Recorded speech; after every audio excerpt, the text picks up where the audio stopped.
In this system, cell regeneration process will take place in the dysfunctional organs and organ will get rejuvenated and acts normally.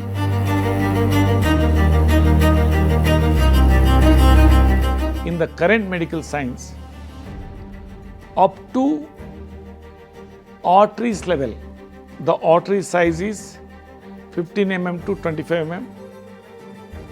There is some system to ensure blood circulations through stent or bypass or grafting.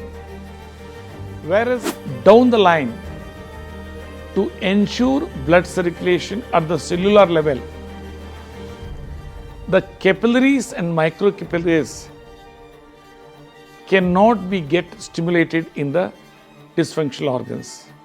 The reason is the size of the capillaries and microcapillaries is 1 micron to 20 micron. 1 micron means 1 by 1000 mm. That's the reason why the present medical science, whatever it may be there, whether homeopathy or allopathy, whatever it is so, once the organ get dysfunctional, it cannot be rejuvenated.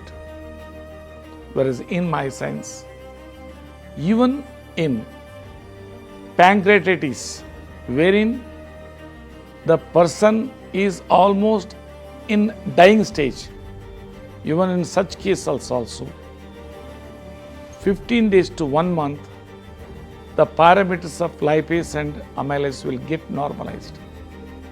So that is the way the cell regeneration process takes place in the dysfunctional organs.